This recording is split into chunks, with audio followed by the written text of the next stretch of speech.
A very good evening, viewer, and thank you for tuning in to the Nilecast, only on West Nile Television, where we give you the daily news bulletins of the day. Every day from 7 p.m. to 8 p.m. My name's Okumuringa Christine. Before we dive into any of the stories this evening, let's have a look at the headlines. In the headlines tonight, over 900 units of blood donated as Arua Indian community celebrates their independence.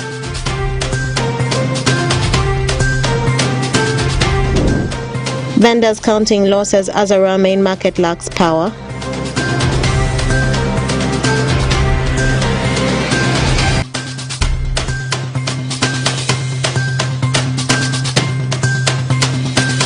And Pida Catholic Parish celebrates Mother Mary Assumption Day through sports activities. This and more in the Nilecast News Bulletin.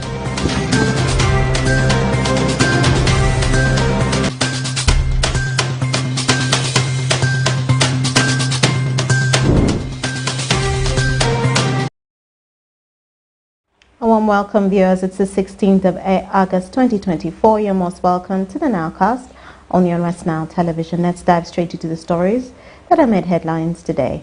In commemoration of the annual India's Independence Day by the Arua Indian community in Arua City, that took place at OPM grounds on the 15th of August 2024.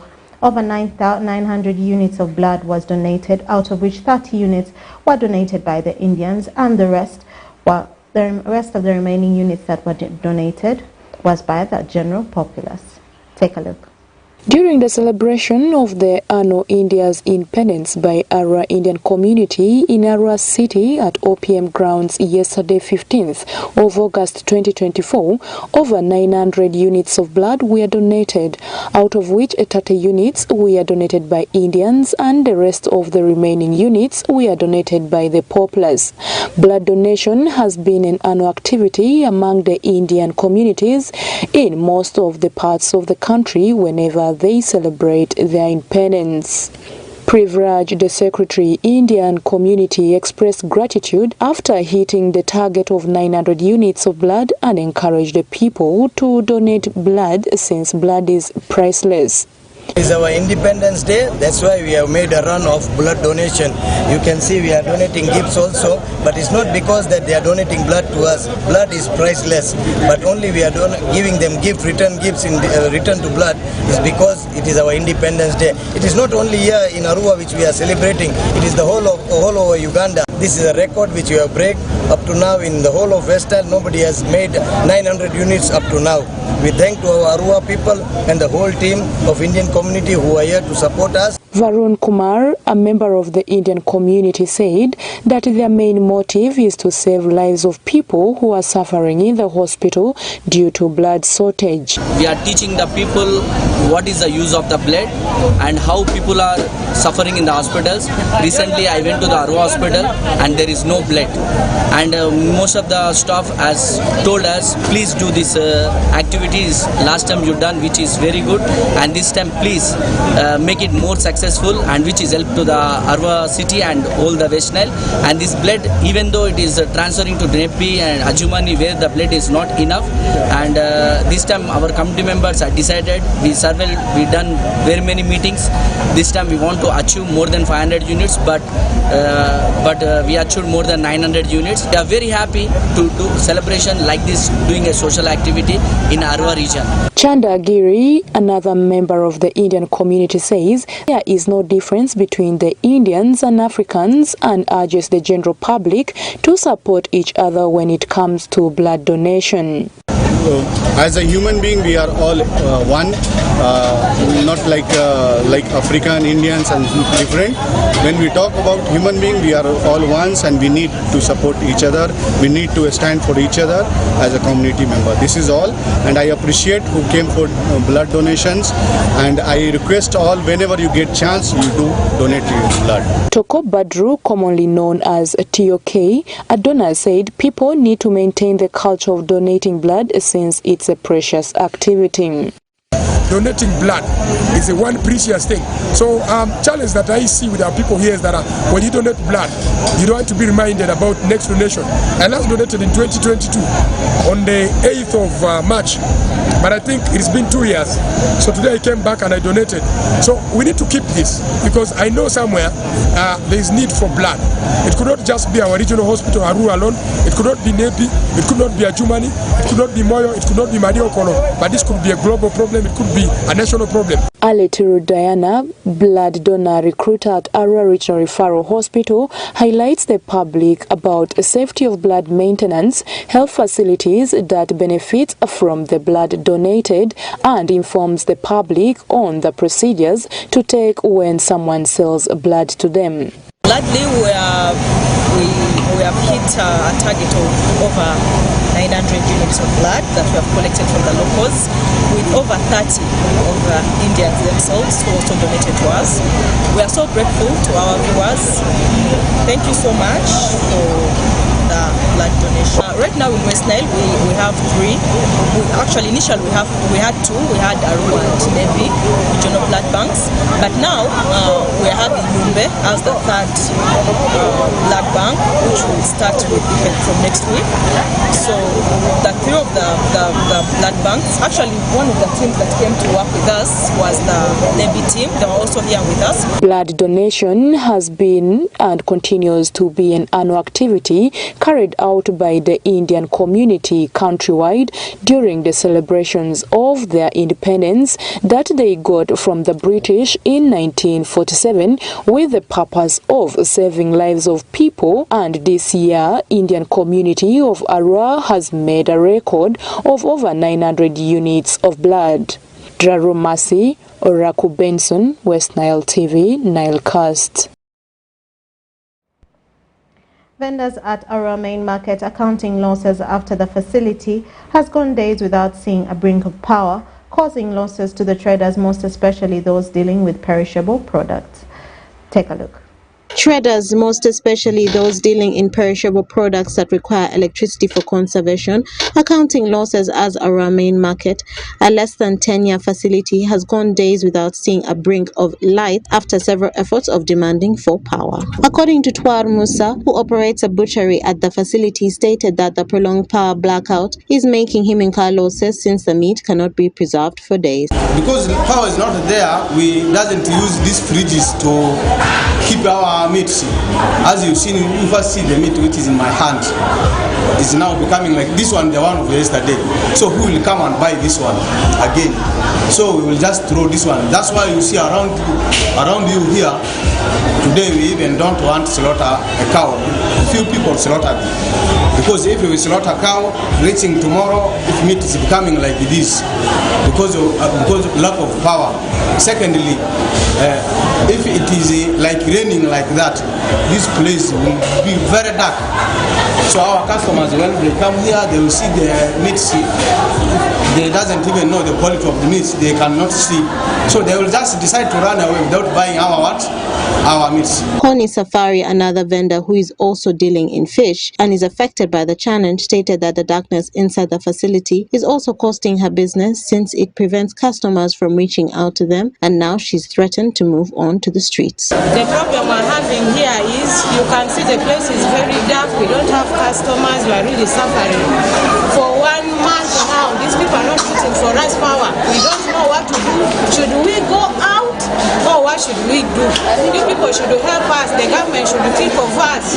We are suffering. Alega Ruffins, the market administrator, attributes the mess of the constant darkness to the company contracted to supply power to the facility. The power in the market has been contracted.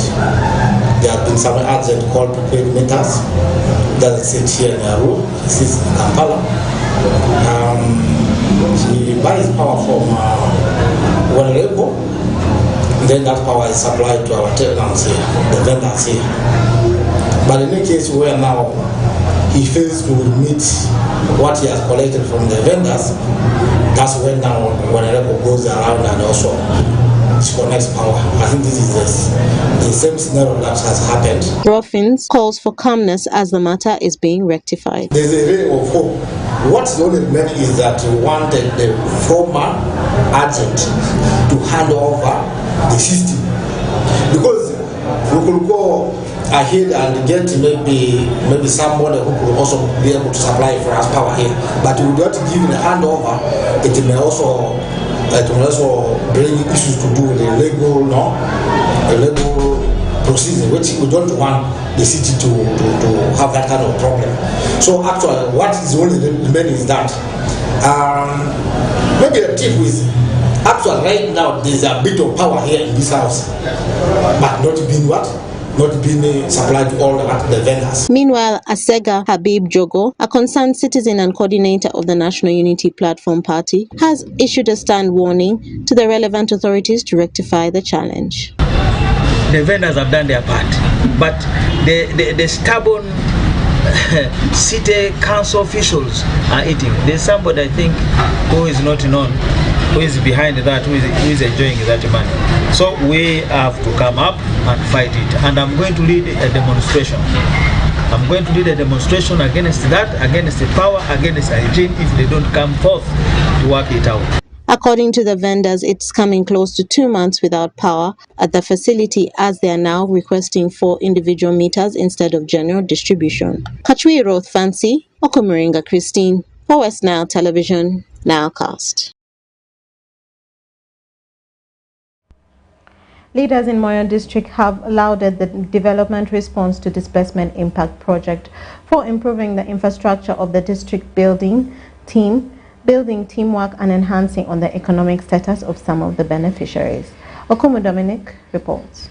The leaders stressed that the development response to Displacement Impact Project Dr. Deep achieved so much mainly in the infrastructural development of the district through the construction of health centers and schools, among other individual or group achievements. I still have my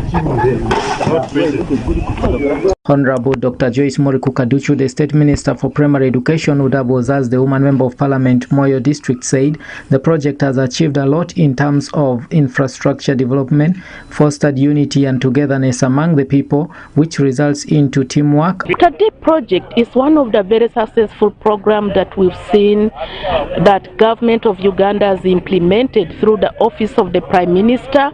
It's one of the projects that tangible achievements that you can see. First of all, this is people-centered project. Adding that many groups within the district manage to acquire grinding mills and goats, which keeps earning for them and improves their household income. The decision comes from the people. People are able to look, there's a problem, we need to provide solution to the problem. And they're able to identify, we have challenges of health facility, Dr. Deep should construct here, Dr. Deep should construct at the school, maybe probably to give us the software component. Honorable Aleruto Maza, the Member of Parliament West Moyo County, when asked on the tangible achievements of the different government projects within the district, acknowledged that government has a number of programs which is intended to benefit the public, but to his surprise, most people, especially the youth, tend to misuse the money they get from these programs, but however lauded some members of the public who have ventured into agriculture and encouraged them to do more so as to elevate their economic status. It's got programs here. Youth livelihood program, youth venture capital, operational wealth creation, Uganda women empowerment program, and so on. In some areas it has had impact, whereas in others it has not. We find that more often than not, youths are abusing and misusing the money that they have got from PDM, from Emioga, for drinking, for taking alcohol, for enjoyment, and so on and so forth. Instead of using it productively, say for sending children to school, and maybe buying more produce that they can be able to sell, they use it for other things that cannot produce wealth. Mr. Gore Goffin, the resident district commissioner Moyo, said in his own assessment of Dr. Deep project, the component of infrastructure development has achieved so much compared to the livelihood component, which has little to show as an achievement, and wished the livelihood training should have come first before the project was rolled out, which would have built the capacity of the beneficiaries of the project. My assessment in the performance of Dr. Deep is that there is one component in which Dr. Deep performed very well, the component of infrastructure development. it is visible, it is tangible. You can see the infrastructure that has improved in these districts where Dr. Deep project. Adding that, generally Dr. Deep was one of the best projects implemented by the government under the Office of the Prime Minister, among other programs being implemented by the government of Uganda. Now, the second component of Dr. Deep, which is livelihood, the livelihood component, I wish this training was from the start, because people got a lot of funds in their groups, startup capitals, but because they lacked this knowledge, there's a little to show on ground on their progress. The development response to displacement impact project Dr. Deep was a World Bank funded multi-regional project which covered 4 East African countries for their open door policy for hosting refugees and asylum seekers. In Uganda, the project was implemented by the Office of the Prime Minister with the objective to provide development and direct income to support the poor and vulnerable communities within the refugee hosting districts. However, in the West Nile region, 8 districts benefited from the project, namely Arua, Koboko, Yumbe, Moyo, Adjumani, Obongi, Madiokolo and Terego districts. The 5-year project started in 2017 and ended last financial year. Dominic Anthony Okumu, West Nile TV, Nilecast. And more in our stories, Christians in Paida Catholic Parish, Nebi Catholic Diocese, have celebrated the Assumption of Mother Mary through the sporting activities to bring together youths within the parish. Alfred Jawok reports. Christians of Paida Catholic Parish, Nebi Catholic Diocese have celebrated the Assumption of Mother Mary through sports activities to bring together youths within the parish. As the tradition continued, honoring the Mother of God for the past 1 month, Paida Catholic Parish organized Assumption Day Youth Cup, which ended on 15th August 2024 to mark the day. During the final of the tournament held at Otorugang Playing Ground, Reverend Father Peter Clever Komakech, the youth chaplain in Nebi Catholic Diocese, highlighted how important is the tournament where over 18 teams participated. It is because football in this current world has taken over almost all the other games we have. We have seen how people go and show their love for their football teams, especially in this area of Paida. We know what football means. Now the church has come this time to use this same means that the youth are brought into the church, but there is a difference we want to make. Reverend Father Kumakech added that it is through sports where the gospel of Jesus Christ can be spread, since youths are the majority of sports lovers. And we want to make a difference that when you come to watch this game and you come to watch other games outside there, you would clearly see that there is a difference how our Christian youth, our Catholic youth are taking the aspect of the game in order to develop them not only physically but also spiritually. This football league is just a means that we are using in order to bring the youth, and we want, after this, we now capitalize on what we have already done, bringing them through football in order to evangelize them, in order to make them know God more and more. This is the reason why we have organized this league.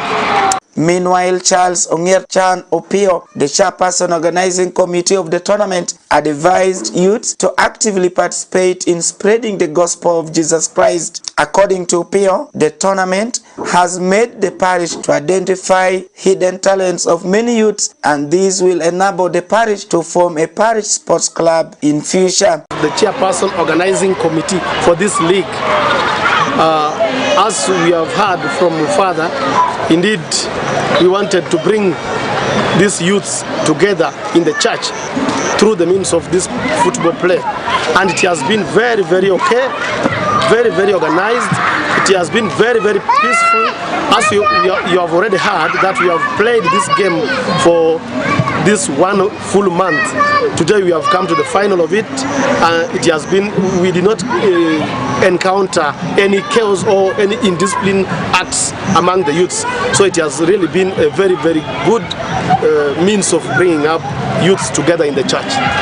Jupandi Kasel emerged champion of the tournament after defeating Jupanyondo Tende 3-1 in the 90 minutes of the game. This is the first time by the Catholic Parish organizing such tournament to celebrate the Assumption Day of Mother Mary. The Assumption Day, a testament to the power of devotion, a celebration that is always remembered. Alfred Jawok, West Nile TV, Nilecast.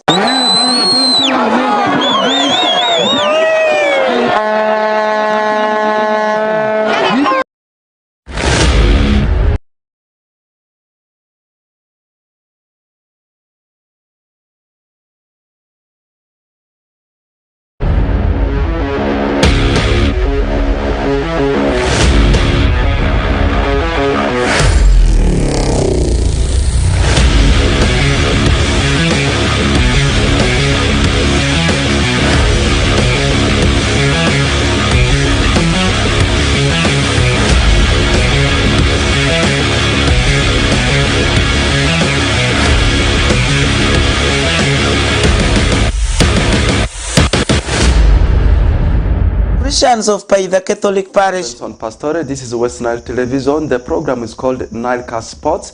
And of course, so many things continue to happen in the world of sports, and others have already happened. I am here in front of the lens to give you what continues to transpire and what has already happened.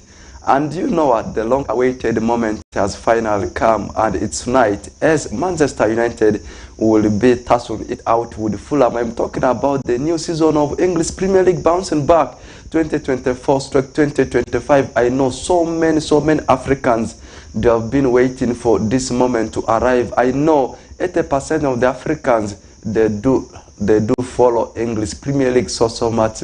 Yes, we have in other top European leagues like Spanish Primera Division, German Bundesliga, you talk about Italian Serie A, French Ligue 1, Dutch Eredivisie, but I can confirm to you much percentage of Africans, they have that unique love for English Premier League. Finally, it has bounced back with one game, as I said earlier on tonight, as Manchester United will be tussling it out with the Fulham, and this game will be at 10 p.m. East African time, and a couple of fixtures will be bouncing back on your way. Come tomorrow, and match day one fixtures will finalize on Monday in Monday Night Football. Before we talk about the other games, let's first take it the other games to be played on Sunday and Monday. Let's go systematically. I'd already given you the fixture to be played tonight. Let's take a look at the games to be played tomorrow.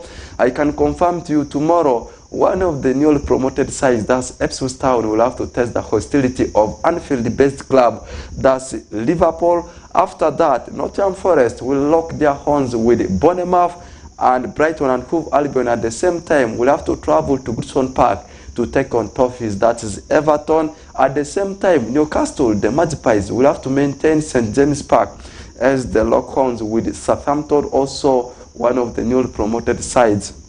And Arsenal will have to begin their campaign with a home game at Emirates Stadium up against Wolves. Then on Sunday, 2 games shall be played. The kick-off game will see Brentford playing against Crystal Palace. It's a London derby because both clubs, they are all based in London. And then the biggest of it, in match day 1, we'll see Chelsea tussle it out with Manchester City. And then on Monday, there will be one game on the card in Monday Night Football, as one of the newly promoted sides called Leicester City will be tussling it out with Tottenham Hotspurs. I can also confirm to you, Spanish La Liga also bounced back yesterday night. That means all the top European leagues, they are final back, and the UEFA Champions League is very soon bouncing on your way. I am talking about group stages, because over the weekdays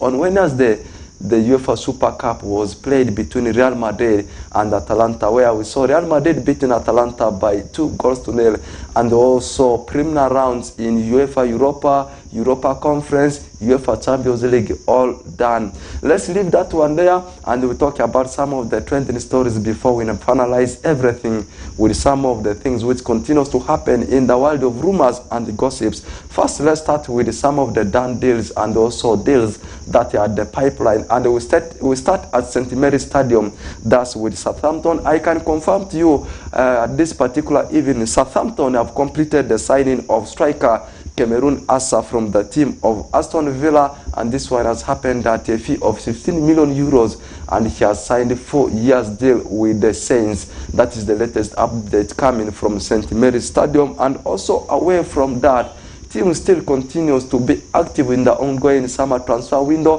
One is also happened at the London Stadium, but this one is specifically with the Spurs, as they have also completed the signing of Burnley winger Darcy Wilson Odobad for £25 million there, and made his last appearance for Burnley in their opening game up against Luton, where they managed to thrust aside Luton by 4-1. And this is a player who came through the academy system of Paris Saint-Germain before moving to Troyes. So that is the latest update I can give you as far as the transfer story of Spurs is concerned. Right now they are very active. I'm talking about the team of Spurs. Just in the space of less than 2 weeks, they have acquired 2 great players.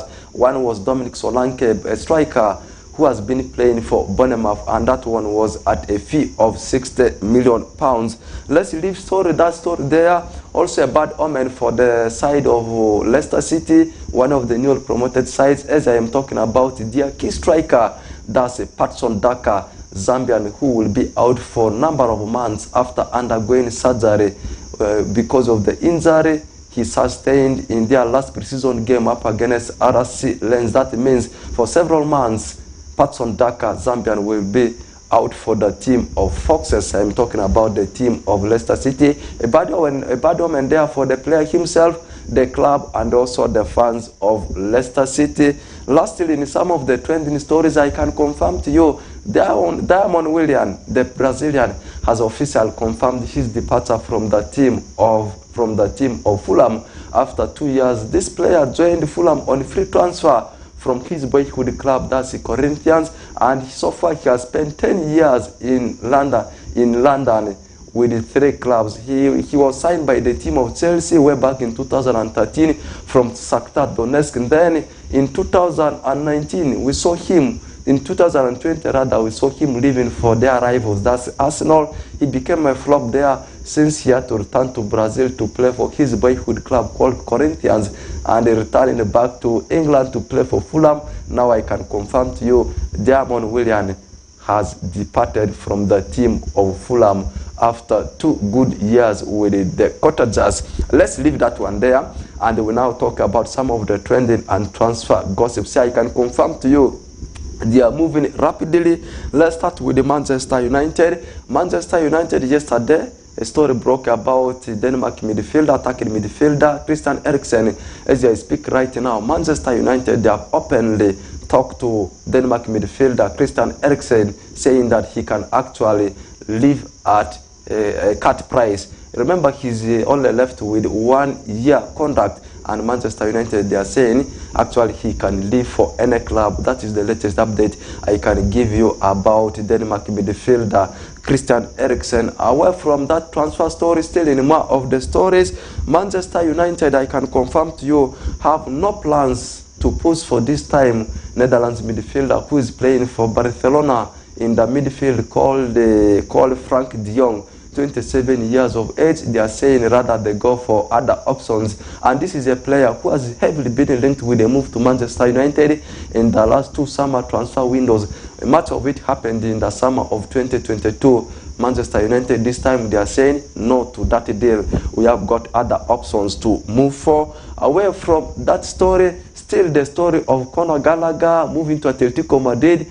has also been revived. I can confirm to you, Atletico Madrid right now, they are looking for options to see that they sell João Felix to Chelsea before Wednesday, such that it can pave way for them to sign England midfielder Conor Gallagher from the same club I am talking about, Chelsea. Remember, the deal would have been sold a long time ago, but it collapsed at the door because Atletico Madrid has spent heavily in the signature of Argentina rather striker Julian Alvarez from Manchester City, where they spent £81 million.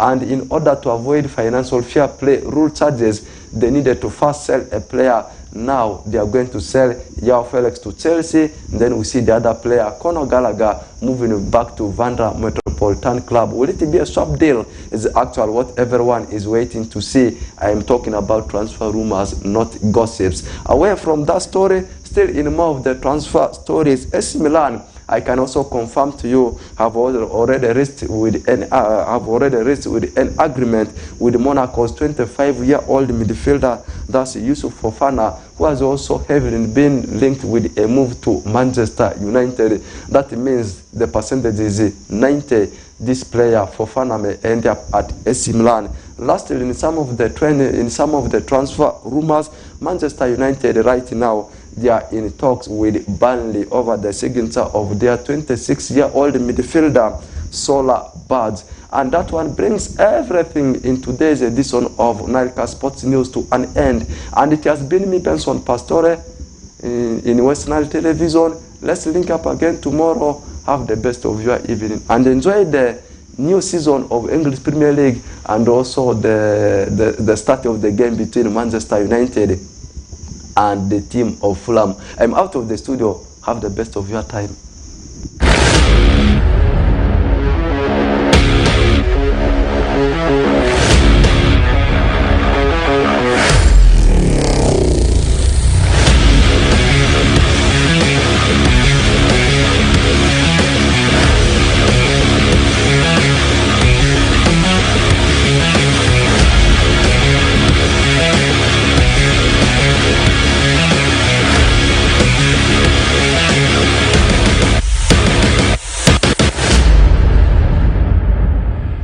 Thank you, Benson Pastore, for that sports news and that sports highlight. That marks the end of the Nilecast on your West Nile Television. Thank you always for being with us from the beginning of the Nilecast to the end of the Nilecast.